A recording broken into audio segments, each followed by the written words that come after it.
নমস্কার বন্ধুরা, তোমরা সবাই কেমন আছো? চলে এসেছে সেই দিনটা। তো আজকে কি আছে তোমরা দেখে নিশ্চয়ই বুঝতেই পারছো।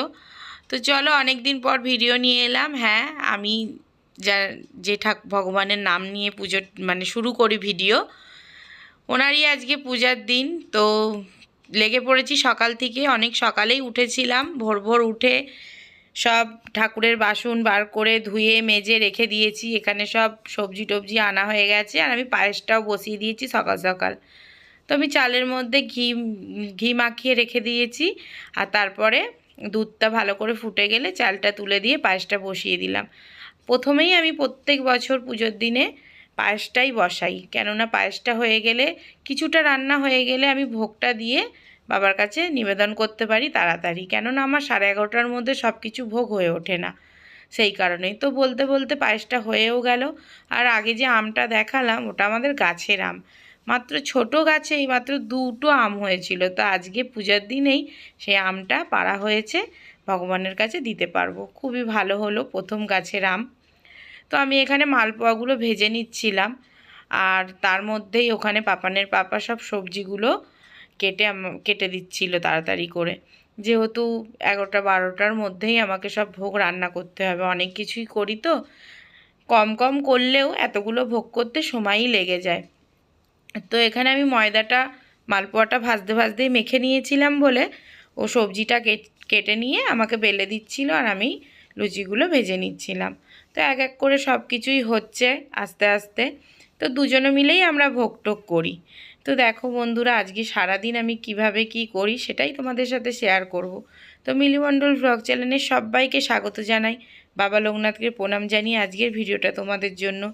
এই সারা বছরে এই দিনটার জন্য অপেক্ষা করে থাকি। তো সেই দিনটা চলেই এসেছে। যেরকমভাবেই পারি আমি ছোট করে, খুবই ছোট করে পুজোর আয়োজন করি। তো ইচ্ছা তো আছে, বাবার ইচ্ছায় কোনো দিনও না কোনো দিনও বড় করে করার, জানি না সেটা কবে পূর্ণ হবে। সবসময়ই বাবার কাছে আমি বলি। তো যাই হোক, এখন আমার ঠাকুর ঘরে আমি রাখি না, যেহেতু আমার ঘরেই থাকে, তো পুজোটা আমি ঘরেই করি। আর দেখো, এবছরে আমি প্রত্যেক বছর কিছু না কিছু নিয়ে আসি। তো এবছরে আমি নিয়ে এসেছিলাম একটা মুকুট রূপোর। তো এটা কীরকম লাগছে একটু তোমরা কমেন্ট করে জানিও। সেটা আমি ভালো করে দুধ গঙ্গা জলে বাবাকে স্নান করাবার পর, আর এখানে গণেশ ঠাকুর একটা ছোট্ট আছে আমার, ওনাকে স্নান করাবার পর আমি বাবাকে পরিয়ে দিলাম। তো ওটাকেও ধুয়ে নিয়ে পরিয়ে দিলাম। তো এবার আমি বাবার কাছে ভালো করে আমি সাজিয়ে দেব ফুল টুল দিয়ে, কেননা পুজোর সময় হয়েই আসছিল। ও কিছুটা রান্না করছিল, আর আমি তারপরে চলে এসেছিলাম। এসে আমি এখানে সব জোগাড় করছিলাম। সেই কারণেই, যেহেতু আমি ভোগটা আগে থেকে একটু দিয়ে দেবো, আর পুজোতে বসতে একটু দেরিই হবে। তো আমি এখানে দেখো বন্ধুরা সব সাজিয়ে নিয়েছি, আর এখানে আমার মোটামুটি ভোগ রেডি, সব কিছুই হয়ে গেছে। পোলাও আর আলুর দমটাই বাকি ছিল। তো এখানে পাপানের পাপা সেগুলো আমাকে বানিয়ে দিচ্ছিল, আর আমি ওইদিকে ঘরেই সব জোগাড় করে নিচ্ছিলাম। আর লাস্টে সুজিটাও হয়ে ওঠেনি, তো সুজিটাই করতে একটু লেট হয়ে গেছিলো। তারপরে পোলাওটা আমি বসিয়ে দিয়েছিলাম। তো দেখো বন্ধুরা, পোলাওটা আমার হয়েই এসছে। এটাই লাস্টে বসাই, কেননা বেশি সময় লাগে না বলে। তো তার আগে আমি কিছুটা ভোগ দিয়ে ভগবানের কাছে দিয়ে এসেছি। এবারে পোলাওটা হয়ে গেলে আমি দিয়ে পূজায় বসে যাব। তো দেখো বন্ধুরা, যেরকম পেরেছি সেরকমভাবেই আয়োজন করেছিলাম। তো এখানে আমার সব রকম ভোগ রেডি, আমি এবার পূজায় বসবো। তো অনেক দিন ধরেই কি বলবো, অনেক দিন বলতে এই 7-8 বছর হলো আমি বাবাকে পূজা দিচ্ছি এইভাবে। হ্যাঁ, প্রথম বছর তো কি বলবো, বুঝতেই পারিনি যে বাবা কিভাবেই আমি এই পুজোটা তুললাম। তো সত্যি আমার অনেক ভালো লাগে, এই পূজার দিনটা এলে আমার খুবই ভালো লাগে। ভাবি কখন কি করে উঠবো, কখন আমি বাবাকে পূজা দিতে পারবো। তো যাই হোক, আমি পূজায় বসে পড়েছি।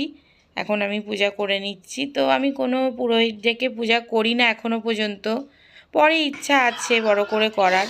তো এখন আমি নিজেই করি। তো বাবাকে সত্যি ভক্তি ভরে যদি তুমি মিছরি দিয়ে পুজো দাও না, বাবা সবার পুজো গ্রহণ করেন, এটুকু আমি জানি।